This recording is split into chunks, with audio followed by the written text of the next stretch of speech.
여러분 안녕하십니까? 뉴스라이브 문을 엽니다. 한국기업평판연구소가 빅데이터를 통해 전국 기초자치단체의 브랜드 평판을 분석했더니 서울 중구가 1위, 그 다음은 강남구, 종로구, 마포구 순으로 나타났습니다. 하지만 이 평판이란 게 꼭 좋은 의미만 있는 건 아니기 때문에 이곳에 살고 있는 주민들의 삶의 질과 비례한다고는 볼 수 없을 겁니다. 오늘도 많은 소식 준비했습니다. 4월 26일 뉴스라이브 지금부터 시작합니다. 오늘의 헤드라인입니다. 휴먼타운으로 지정된 연남동 일대 지구단위 계획 재정비가 추진되고 있지만 형평성에 어긋난다는 주장도 제기되고 있습니다. 최근 부동산 정책의 문제점을 지적하고 개선 방안을 논의하는 자리가 마련됐습니다. 이중과세와 실거주자의 피해 주장도 있습니다. 압구정 현대아파트에서 재건축 사업을 중단하자는 의견이 제기되고 있습니다. 최근 이어지고 있는 규제로 사업성이 떨어진다는 이유입니다. 장애인의 날이 제정된 지 39년이 되지만 여전히 복지와 각종 시설 확충 등의 개선점이 나오고 있습니다. 장애인 복지 실태를 점검합니다.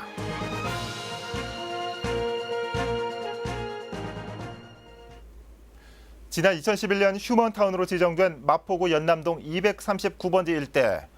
최근 마포구는 이 지역에 대한 지구단위 계획을 재정비하고 있습니다. 이와 관련해 주민설명회가 열렸는데 주민들의 의견차가 컸습니다. 천서연 기자입니다. 연남동 휴먼타운 지구단위 계획 재정비 내용의 핵심은 건축물 용도 완화입니다. 현재 동교로 일부 지역에서만 운영할 수 있는 일반 음식점 지역을 휴먼타운 내 주요 가로변까지 허용하는 겁니다. 휴먼타운 지정으로 인해 건축물의 용도가 제한돼 있어 그간 사유재산에 대한 권리 침해 의견이 많았다는 게 구의 설명입니다. 용도에 대한 부분들을 지역 활성화 차원에서 반드시 필요하다라는 응답을 많이 주셨고, 이 같은 내용이 발표되자 설명회장은 술렁였습니다. 구가 구상하고 있는 재정비안이 일부 특정인들을 위한 계획이라는 것입니다. 이 지금 지구단위 계획은 특히 일부 사람들만 수혜자고 일부 사람들만 수혜를 보고. 근데 그것도 하나의 차별이라고 저는 봅니다. 일단 해제를 하든지 그 제한을 풀어준다면 균등하게 해줘야지, 그걸 어떤 가에 있다고 해서 또 코너에 있다고 해서 그 구역만 해제를 하고 용도를 허용한다는 거는 전 이해할 수가 없습니다. 휴먼타운 내 80%를 차지하는 빌라 지역에 대한 고민은 전혀 반영되지 않았다는 의견도 있었습니다. 빌라에 대해서는 아무 얘기도 없어. 빌라 사람들도 어떻게 된다는 게 뭔가가 분명하게 나와 있어야 되는데 지금 시에서 나온 양반이나 구청에서 나온 양반들은 빌라 얘기는 없어. 반면 묶여있던 규제를 조금씩 풀어나가야 한다는 의견도 많았습니다. 경의선 숲길공원 등으로 인해 연남동은 최초 휴먼타운으로 지정될 당시와 환경적으로 많이 달라졌다는 것입니다. 무엇보다 사유재산이 보호돼야 한다는 주장입니다.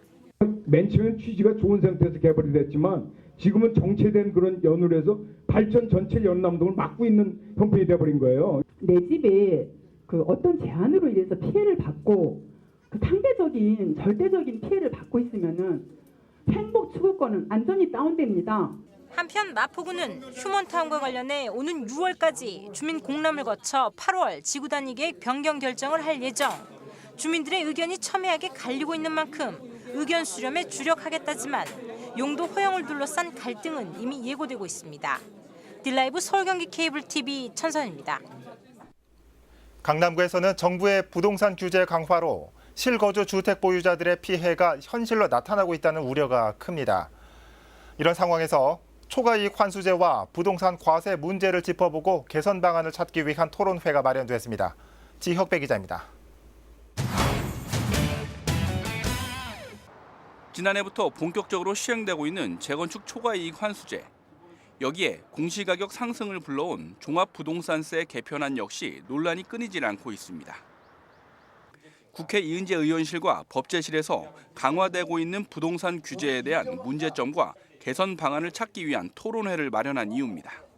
사유재산에 침해를 하고 있을 뿐만 아니라 이렇게 재건축을 안 해주고 있는 것은 공권력의 횡포 아니고 또 뭐겠습니까? 정부는 부동산 재건축 재개발 자꾸만 규제 정책의 일변도로 갈 것이 아니라 이제는 시장 경제에 모든 것을 맡겨야 됩니다.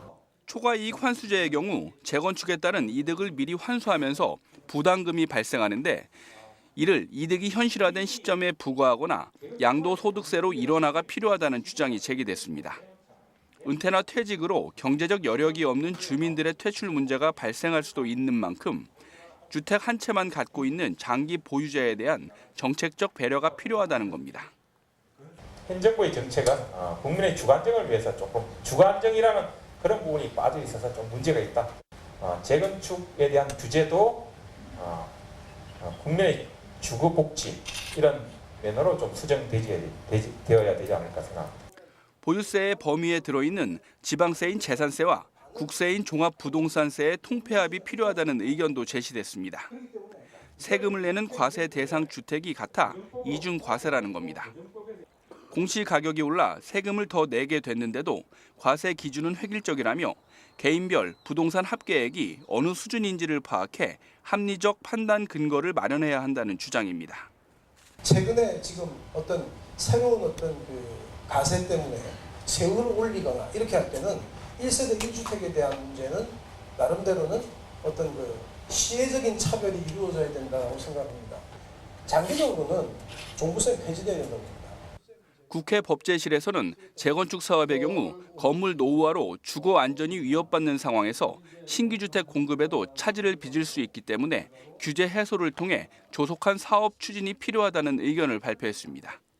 딜라이브 서울 경기 케이블 TV 지역부입니다.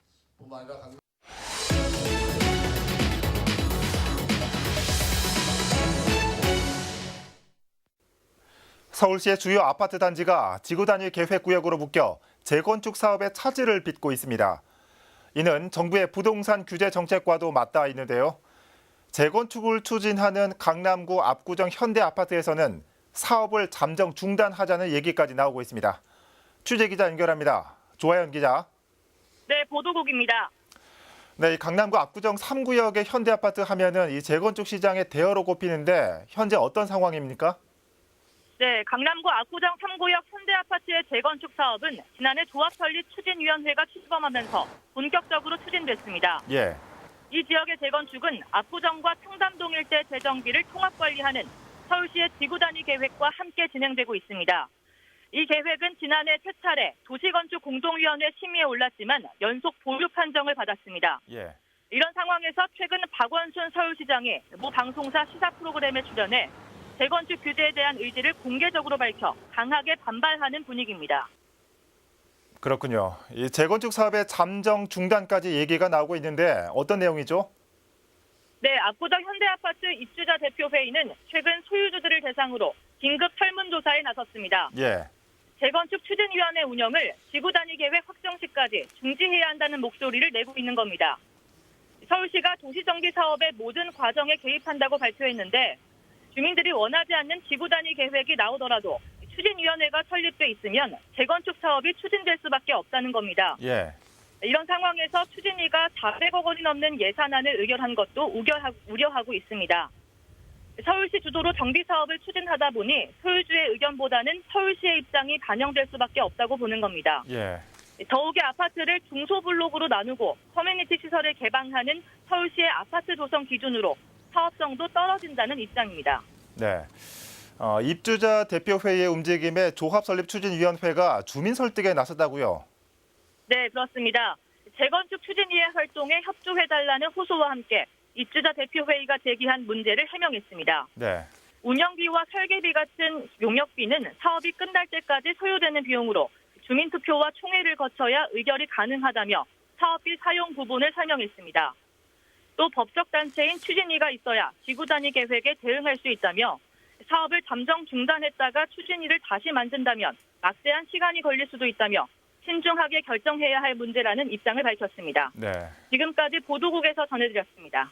네, 조아연 기자 잘 들었습니다. 강남 재건축의 핵심이라고도 할 수 있는 현대아파트 재건축 상황 살펴봤습니다.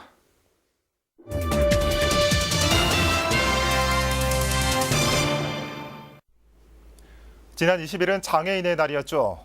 장애인의 날이 제정된 지도 벌써 39년이 지났습니다. 그렇다면 그동안 장애인의 복지는 얼마나 개선이 됐을까요? 장애인들의 복지 실태 이재용 기자가 알아봤습니다. 뇌병변 장애로 걷기가 힘든 김혜석 씨는 올해 국민건강보험공단에 장애인 보장구인 전동스쿠터 보험급여를 신청했습니다. 하지만 지원은 받지 못했습니다. 보장구 보험급여를 받는 기준에 해당하지 않는다는 이유에서입니다. 관련 기준에 따르면 전동스쿠터의 사용 용도는 보행이 불가능한 사람으로 정해져 있습니다. 기초생활수급자인 김 씨는 답답한 심경을 내비쳤습니다. 네, 아파요. 걷기가 아파요. 아프고 힘든 못 걸어다니까. 꽃피도 어디 먼 데 갔든 못 걸어다니까요. 보행이 어려운 사람들한테 보행을 보조할 수 있는 보조기구를 지원하지 않는 것은 우리 사회가 정당한 권리를 부여하지 않는 것이 아닌가. 기준을 엄격하게 해가지고 진짜 필요한 사람들은 이용하지 못하는 게 현재 이 보장구 지원이라고 저는 생각합니다. 시각장애인들은 이동권을 제대로 보장받지 못하고 있습니다. 시각장애인들에게 길거리 동선 등을 알려주는 점자 블록입니다. 길을 따라 쭉 설치가 돼 있는데 한번 따라가 보겠습니다.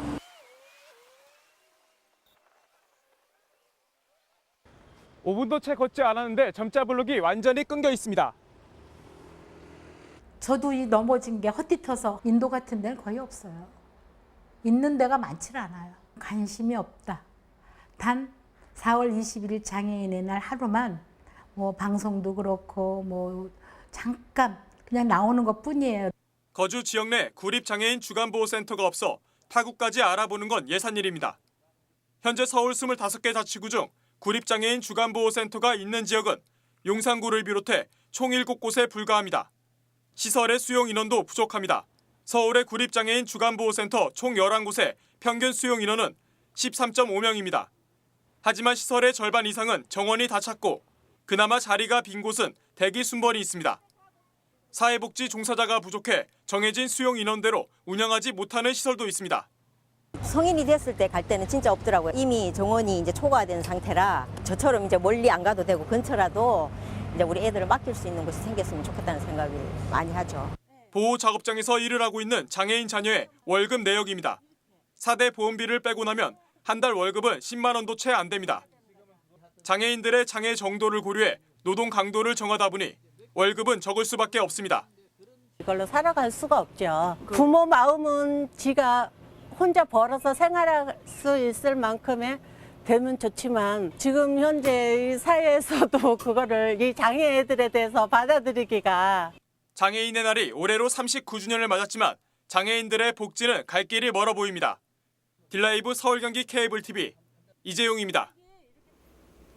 조선시대부터 근현대까지의 다양한 독서 문화를 살펴볼 수 있는 책 박물관이 송파구에 문을 열었습니다.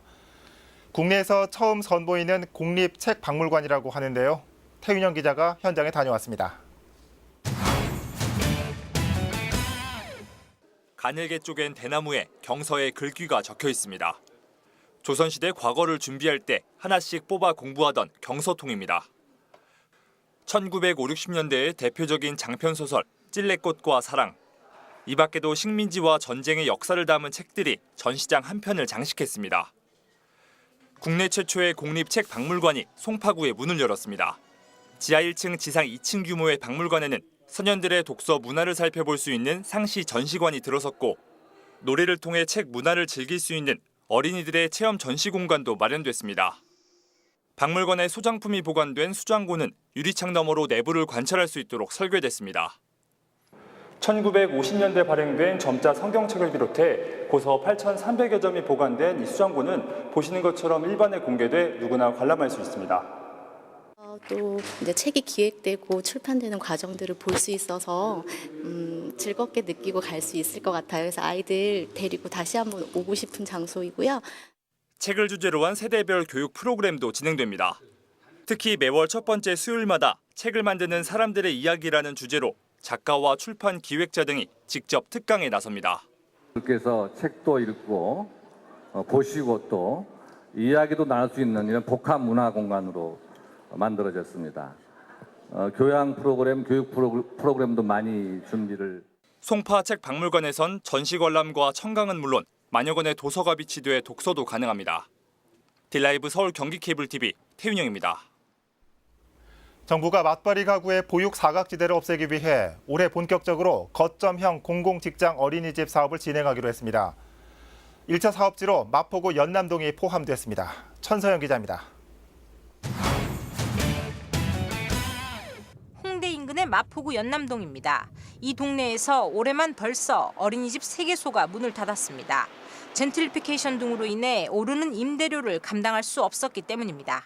연남동 같은 경우는 임대료가 많이 올라다 보니까 그런 부분들이 좀 생겨서 임대료를 많이 올려달라고 하니까 이제 어린이집에 그거를 임대료를 버티지 못해서 이제 그만두시고. 고용노동부가 진행한 거점형 공공직장 어린이집 건립사업 1차 대상지에 마포구 연남동이 선정됐습니다.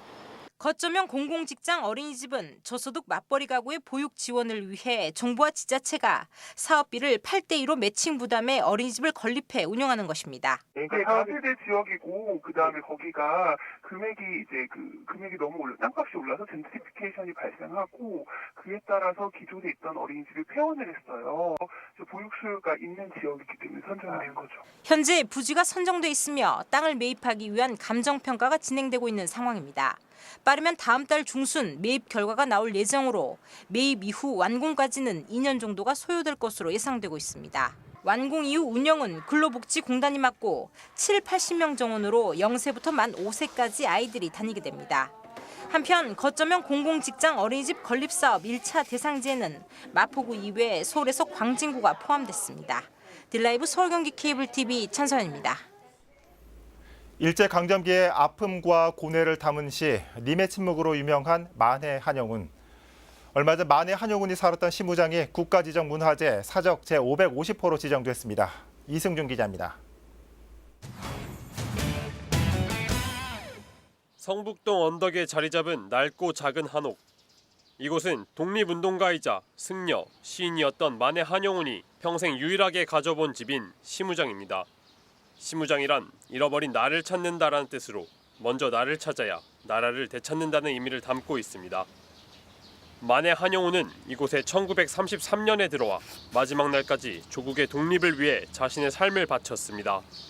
시무장은 일반적인 한옥과 달리 남향이 아닌 북향을 바라보고 있습니다. 이는 남쪽에 있는 조선 총독부를 바라보지 않겠다는 만해의 의지가 담겨 있습니다. 지난 8일 시무장이 국가지정문화재 사적 제550호로 지정됐습니다. 1985년에 서울시 기념물로 지정된 이후 34년 만에 국가적 차원의 관리를 받을 수 있게 되었습니다. 문화재청은 시무장의 만해 한영운의 삶과 김동삼과 조지훈, 오세창 등 당시 독립운동가들의 관련 흔적이 남아있고 근대기 도시한옥의 원형이 잘 유지돼 보존 가치가 높다고 평가했습니다. 항일 운동가들의 역사적인 애국 정신이 깃들어 있는 곳이기도 합니다. 이러한 역사적인 가치와 또 현재까지 시무장이 원형으로 잘 보존되어 있기 때문에 이러한 내용들이 문화재청의 이번 근본 사적 지정에 큰 도움이 되었다고 생각합니다. 현재 시무장이 있는 성북 2구역은 재개발구역으로 지정된 상태. 하지만 성북구는 시무장의 역사적 가치를 살리고자 주변 일대를 역사 문화 공간으로 조성할 계획을 고려 중입니다. 딜라이브 서울 경기 케이블 TV 이승준입니다. 강동구가 대한민국 환경대상에서 도시농업 부문 대상을 수상했습니다. 미세먼지 등의 환경 문제가 계속되는 가운데 지속 가능한 환경 보호 정책을 펼쳐왔다는 평가입니다. 박영찬 기자입니다. 강동구가 2019 대한민국 환경대상에서 도시농업 부문 대상을 수상했습니다. 대한민국 환경위원회가 주최하고 환경부와 산업통상자원부 등이 후원하는 대한민국 환경대상은 지속가능한 발전을 위해 정치, 경제, 사회 부문에서 환경보호에 기여한 개인과 단체 등에 수여하는 상입니다. 올해로 14회를 맞는 대한민국 환경대상에서 강동구는 도시농업 정책으로 녹색 성장의 대안을 제시한 공로를 인정받아 9년 연속 수상하는 쾌거를 달성했습니다. 전국 최초로 도시농업 전용 공원을 조성하고 주민 참여형 도시 텃밭을 통해 실질적인 환경 정책을 펼쳐온 것이 수상의 주된 이유입니다. 시상식에 참여한 이정훈 강동구청장은 스마트팜 기술을 접목한 도시농업의 새로운 개념을 제시하고 질적 성장을 추구하겠다는 포부를 밝혔습니다. 도시농업이 갖고 있는 생명의 가치, 생태의 가치, 환경의 가치를 인정받게 돼서 기쁘게 생각하고요. 스마트 가든형 도시농업을 시도하고 또 어르신과 또 장애인들에게 일자리를 만들어줄 수 있는 도시농업의 비전을 저희가 또 제시하도록 하겠습니다. 한편 용산구와 아산시 등 지자체 7곳도 자원순환 정책을 통해 온실가스를 저감한 노력을 인정받아 수상의 영예를 안았습니다. 딜라이브 서울경기 케이블TV 박영찬입니다. 종로구가 신청사 통합 개발을 위해 청사 부진의 매장 문화재 시굴 조사를 진행합니다. 현 청사 부지는 정도전의 집터로 매장 문화재가 상당할 것으로 예상돼 문화재 보존을 위해 사전 시굴 조사 후 신청사 건립을 추진합니다. 종로구는 이를 위해 지난 18일부터 청사 주차장 일부를 폐쇄하고 매장 문화재 시굴 조사에 착수했습니다. 다음 달까지 1차 시굴 조사 완료 후 오는 7월 신청사 설계 공모와 2차 시굴 조사에 나설 계획입니다. 강남구는 삼성동 코엑스 K-팝 광장에서 야외 시네마를 개최합니다. 영화는 4월과 5월, 6월과 9월에 각각 2회씩 금요일과 토요일 저녁 8시에 상영됩니다. 상영작은 그린북과 러빙 빈센트, 원더와 얼리맨으로 행사장에는 누워서 영화를 볼 수 있는 에어베드가 비치됩니다. 시즌별로 수제 맥주 축제와 푸드 페스티벌이 함께 마련됩니다.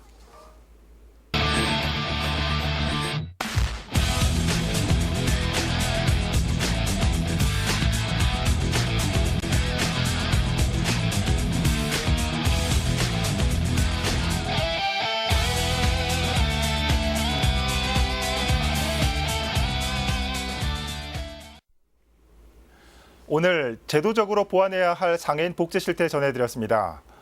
그런데 일상생활 속에서도 우리가 무심코 장애인들을 차별하고 있다는 점 알고 계셨습니까? 이 정신지체라는 말은 부정적인 의미도 담겼기 때문에 지적 장애인으로 변경됐고요. 장애우라는 말도 되려 장애인들을 불편하게 할 수 있다고 합니다. 여기에 벙어리 장갑, 정상인, 불구자라는 단어도 지양해야 할 단어들입니다. 뉴스라이브 마칩니다. 시청해 주셔서 고맙습니다.